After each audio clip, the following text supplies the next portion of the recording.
Thank you for choosing the Flying Brian podcast. If you like what you hear from this podcast episode, be sure to hit the subscribe button and check me out on all of your favorite social media websites, youtube.com/user/FlyingMMA, Instagram.com/FlyingMMA, Twitter.com/ you guessed it, FlyingMMA, and finally the same goes for Facebook, Facebook.com/FlyingMMA. I look forward to hearing from you. Namaste.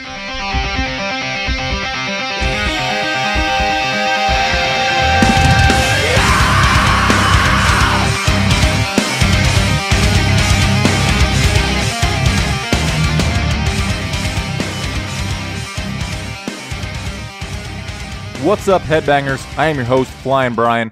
On this episode of the podcast, I'm going to be doing my best to review the latest album from For My Valentine called Venom. This album is the follow-up to their most forgettable album known as Temper Temper. Before I get into talking about this album, I need to provide you with a little disclaimer. I have no background in music. I can't play a musical instrument, and this is the first review of any kind that I have ever published. The majority of you who are listening to this podcast episode know me from talking about mixed martial arts, but because there's a lot more to me than my love for combat sports, I decided to expand this show to include some of my other interests. I have been a fan of rock music my entire life. My dad raised me on Queen, Lynyrd Skynyrd, the Eagles, and other similar classic rock bands. Now that we have that out of the way, let's dive into Venom. For My Valentine released 5 songs from this album prior to the entire album's release as a way to build hype for the record. The first of these songs, Raising Hell, was revealed way back on November 18th of 2013 and was said to showcase the future sound of the band after an abysmal previous album in Temper Temper. If you didn't check that album out, consider yourself lucky. I'm going to give a few thoughts on every song from the deluxe version, then I'm going to give the entire album a grade and rank it among the rest of the For My Valentine discography. Also, at the end I'm going to talk about my history with For My Valentine. I really hope you'll stick around to the end of the show for that. As I previously mentioned, this is my first review, but there are a lot of albums coming out in the near future from bands that I love, and I will be reviewing them as well. If you like what you hear, please hit the subscribe button. That would really help me out a lot. And if you're listening to this on iTunes, please give me a 5-star rating. Also, you can follow me on Twitter at FlyingMMA, or in the description box below, comment section, you can tell me other albums that you would like to hear me review. The people who are responsible for creating this album are Matt Tuck, lead vocals, rhythm guitar, and bass guitar. Michael Paget, lead guitar and backing vocals. Michael Moose Thomas on the drums. And the newly added bass player, Jamie Mathias, is also responsible for backing vocals. Other personnel on this album, the former bass player Jason J. James provides the bass guitar on Raising Hell and Ace of Spades. Colin Richardson and Carl Brown are responsible for production and mixing. Now, the first track on this album is basically a lead up to No Way Out. It's known as V. We're not even going to talk about it because it's just an intro song, but it leads right into No Way Out. This is easily my favorite song on this album. It's top fucking notch. It gets my heart racing, and I could listen to this song on repeat for hours. If you listen to the song and you go right ahead to the 2 minutes and 45 second mark, there's a breakdown that'll blow your fucking mind. It's amazing. Next song is called Army of Noise. At first, I really didn't care much for this song, but it grew on me as I listened to this album over and over. I once found myself singing this song in my head as I wandered through Hell on Earth, aka The Mall. The song really excels at the end around the 3-minute mark when it hits the solo. Although the solo is not very complex. This is not my favorite song from this album, but it is a damn good song. Right here, another little disclaimer. I listened to this album on repeat for a week straight. I listened to almost nothing else other than this album to try to let it sink in a little bit. I've listened to other albums where the first time through there's a song that I didn't like on the first listen through, and then later on it really grows on me. That is on albums like The Outlaw Gentleman and Shady Ladies. There was a song on there called The Lonesome Rider that the first time I heard it, I hated it. It sounded too country for me. But as I listened to the album over and over, that song really grew on me. So I've listened to this album in the car. I've listened to this album when I'm just chilling in my apartment. I've listened to this album while lifting weights. I've listened to this album while walking to class. I've put this album through the test, and so I did that to give you a thorough review of this album. Next song is called Worthless. One of the reasons I started listening to thrash metal bands like Bullet for My Valentine, Killswitch Engage, is that these bands help soothe the pain of losing a girlfriend. If you've recently got out of a relationship, especially one where the girl might have been unfaithful, this is the song for you. The next song is called You Want a Battle? Here's a War. This is the first song from this album that doesn't come right at you from the very first second, which is something that I miss from old Bullet songs such as Hearts Burst Into Fire and Your Betrayal. But don't get your hopes up. There are no songs on this album that rival either of those songs. Those two songs might not be your favorite Bullet for My Valentine songs, but I love how they build up before bringing the lyrics in. And the feel of a metal ballad from those songs, and also All These Things I Hate, is something that I miss from Bullet for My Valentine.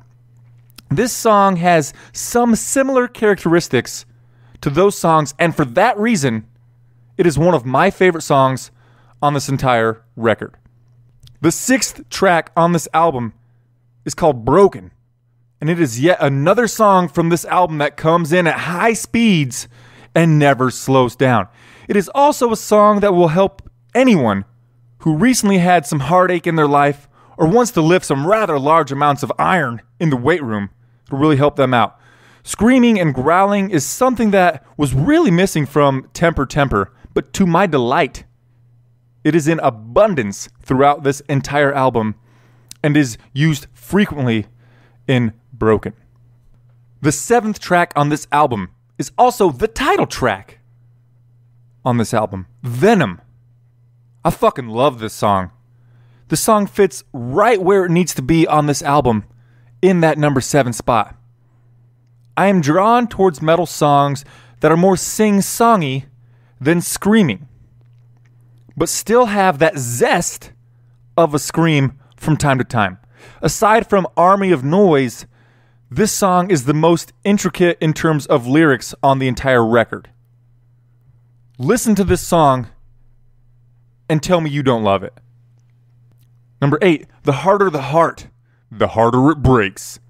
This song has the second best entrance of any song on this entire album, which is why I used it as the intro to this podcast. Michael Page Paget shows off some very high-level skills here. The entrance, like I said, is fantastic, but the song never really picks up from there. There are a few moments where this song shines, but it certainly is not my favorite Bullet for My Valentine song. Number 9, Skin. The best entrance of any song on this entire record belongs to Skin. It starts to seem a bit repetitive before it slows down, and then screams, and for me the song really shines from that point on. After the solo, there is a brief moment where drummer Michael Moose Thomas takes over. Again, not a top track in my opinion, but it gets a passing grade from me. Number 10, Hell or High Water. The beat and the drums from this song are fucking incredible. Probably seems at this point like I'm stroking this album's ego. But this is another song that I fucking love and will listen to over and over. Some of the most prominent drum sounds on the entire album. Kudos to Michael Moose Thomas. The next song is the last song that was on the regular version, the non-deluxe version of this album, and it's known as Pariah. First of all, this is my least favorite song on Venom. But the song did teach me something that I did not know before. The definition of pariah is an outcast. Learn something new every day, right? To me, this is the most what I'm going to call noisy song on this entire album. Again, not a bad song. It just doesn't seem to flow as well as the rest of the songs. Of course, you were probably going to disagree with me, so please voice your opinion by talking to me about it on Twitter. I am at Flying MMA. This is a pretty gnarly guitar solo at about 2.5 minutes, but I stand by it being my least favorite song on the record. As I mentioned, that was the last song on the basic version of Venom, but who the hell buys the basic version of any album? I hope you didn't. Let's move on to the deluxe portion of the album. The first song in the bonus or deluxe version is called Playing God. This was one of the 5 songs that was revealed to us prior to the actual release. I hate the title. And they say the title over and over in this song. My views on life lead me to think that the context of this song lyrically is ridiculous. But the drums, once again, are a big shining moment of this song. Quickly, here I want to say that the vocals of this entire album are spectacular. I love the entire vibe they give. I am a guy that doesn't want 100% screaming or singing. And this album, from start to finish, was able to find the magical amount of both.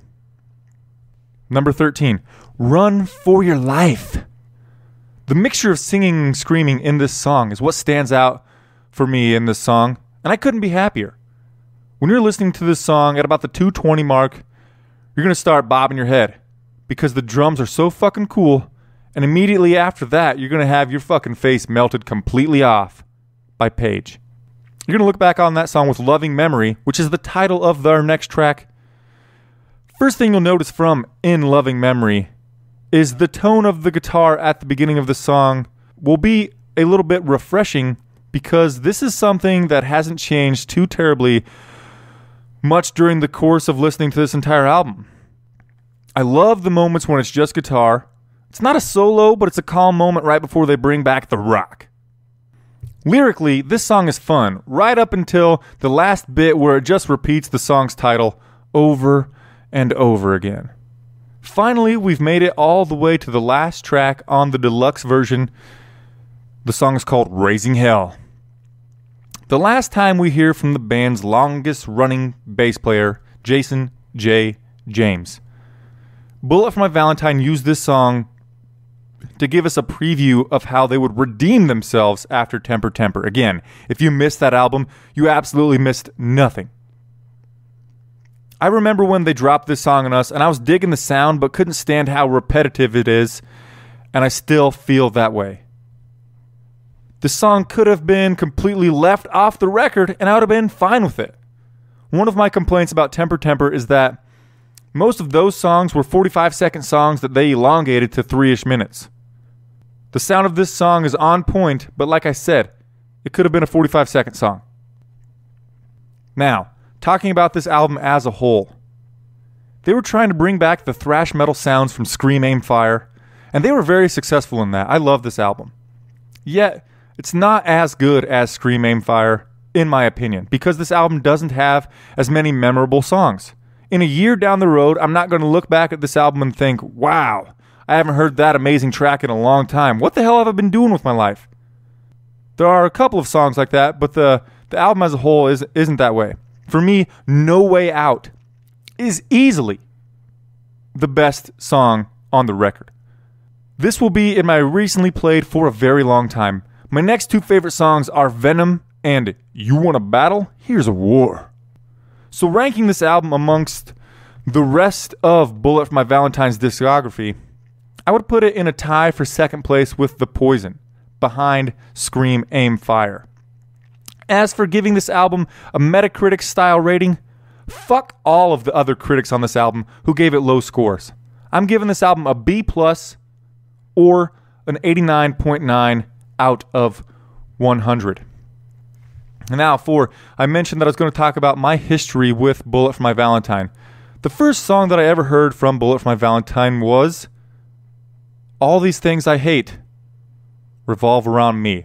Fantastic song, and it has a special place in my heart because when I heard that song, I was going through relationship trouble. I was in high school at that time, and so when you lost a girlfriend when you were that age, or maybe you're listening to this and you're that age right now, if you lose a girlfriend when you're 16, 17 years old, it hurts so bad.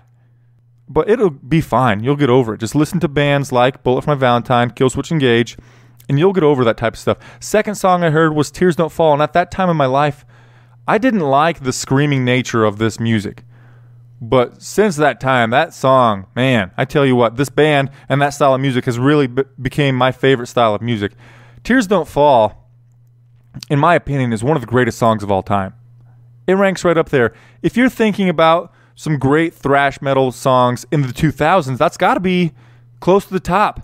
Tears Don't Fall. That song is fucking incredible. Next, I mentioned a little while ago about Your Betrayal and Hearts Burst Into Fire. Those songs were the title tracks of my summer about 4 years ago. 3 to 4 years ago. I listened to those songs on repeat during the summer. I just love metal ballads, and those songs really stick out for me. And then I actually bought the physical copy of this album, Venom. After I had listening to the first 5 songs that they released, I decided that it was worth me buying the album. But I did not do that for their album Temper Temper. Based on how Bullet for My Valentine had done in the past, I thought, yeah, Temper Temper is going to be fucking awesome, even though the first 2 songs that they released off that album were terrible. Temper Temper. I just thought that they sucked. But I thought, you know what? Maybe they're hiding the better tracks deep down in this album, and so I bought the album anyway, and that was a mistake. That album was terrible. I hated it so much. But this album, Venom, I am glad that I bought the physical copy of it because I've been buying physical copies of albums lately because, you know what? If my computer crashes or if iTunes for some reason dies, it's very unlikely. But I'll still have this physical copy and I'll still be able to listen to the album.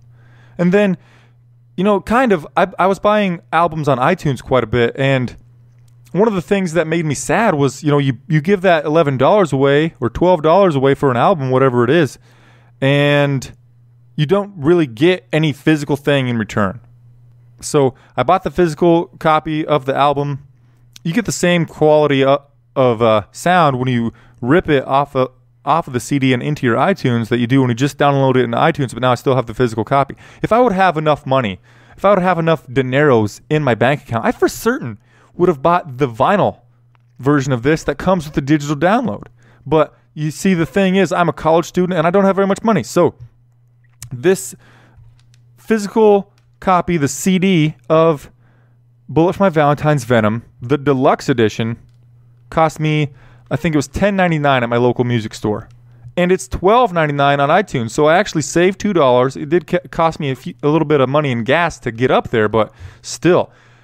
As far as like my final thoughts on this album, go buy it. Go buy the physical copy. And if you don't believe me on this, you can stream it on Spotify or you can find the songs individually on YouTube. Check them out. And then you're probably going to want to pick this album up. You're going to want to buy it. It's $11, $10.99 at your local music store. At this time, there's some music stores that will sell used CDs. It's been a week. I waited a week to do my review on this album because, like I said, I wanted to put it through its pacing.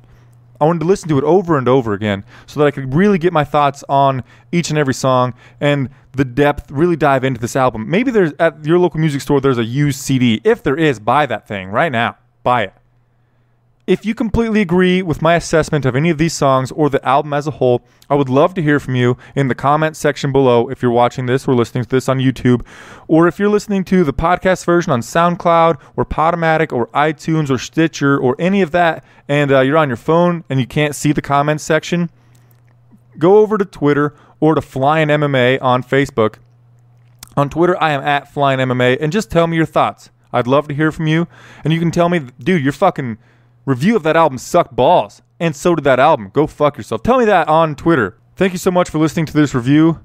I hope that it was helpful. Now, as soon as I'm done recording this review and uploading it to the World Wide Web, I am going to head out to buy the new Disturbed album, Immortalized. And then in a week from that time, I'll be reviewing that album. Again, if you have an album that you would like to hear me review or hear my thoughts on, you let me know and I'll go pick it up. Thank you so much for listening. Namaste.